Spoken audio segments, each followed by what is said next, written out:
This is IGN. Mel Gibson's return to directing is goofy and simple, but not without its charms. This is your IGN review of Flight Risk by Emma Stefanski. You might think that cinema is all about the arty pictures, the Oscar bait, the moody period dramas, and the auteur-driven space operas, but you'd be mistaken. It's the more unheralded heroes of film that have kept the medium alive for more than a century.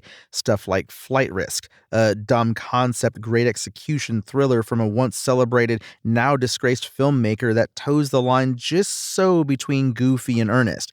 It's low budget, stars actors you may or may not recognize, and delivers the type of brainless amusement you'd expect from Mark Wahlberg doing wacky accent work in a close quarters nail-biter directed by Mel Gibson. Not a great film by any means, but enough dumb fun to be worth the price of admission. The story is simple enough. Winston, played by Topher Grace, a bespectacled fugitive with connections to some big bad crime boss, is collared in a remote Alaskan town by steely U.S. Marshal Madeline, played by Michelle Dockery. He negotiates a plea deal, and the two board a charter plane flown by a folksy pilot played by Wahlberg, who, it's soon revealed, is not who he says he is. That's a movie. 3 characters, 1 location, high stakes, beautiful stock footage of Alaskan mountain scenery. There's nothing more to it, which is fine. Grace, Dockery, and Wahlberg play their characters as familiar archetypes. The badass lawwoman, the vicious bad guy, the nebbishy secondary villain who turns comrade due to dangerous circumstances. The setting includes built-in tension. What if they crash into a mountain? And the arc of the plot is decidedly uncomplicated and unsurprising. It also feels very inexpensive, which is not a dig unless you're expecting fabulously detailed footage of airplanes in midair and not cutaways that border on Microsoft Flight Simulator graphics. The cheapo effects are mostly charming, aside from a suspiciously mid-journey flavored opening shot of a motel that lasts all but 2 seconds. Most of the movie is close-ups of frightened people inside a tiny plane, so there's not a ton of opportunity for anything fancy. Gibson pulls out the big guns for the finale, which involves a fighter jet and an army of ambulances.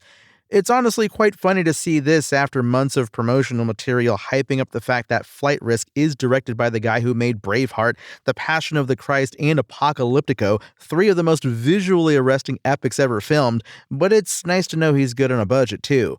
Gibson has been making a comeback for about 15 years or so, most recently in shoot-'em-up thrillers with titles like Agent Game, Hot Seat, and Desperation Road. And while I don't defend his past patterns of behavior off-screen, it's cool to see what he can achieve with 3 actors in a pressure cooker setting.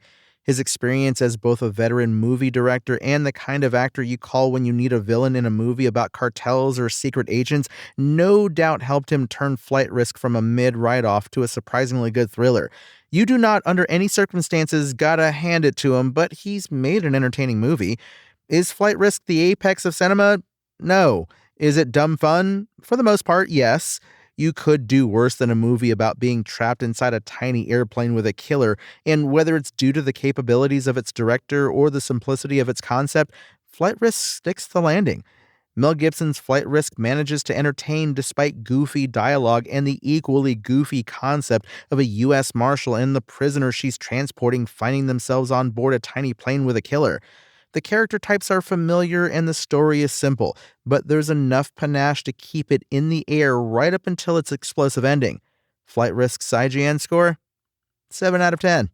Thanks for listening to IGN. My name is Tony Jackson, and for the latest Flight Risk updates, visit us at IGN.com. Spoken Layer.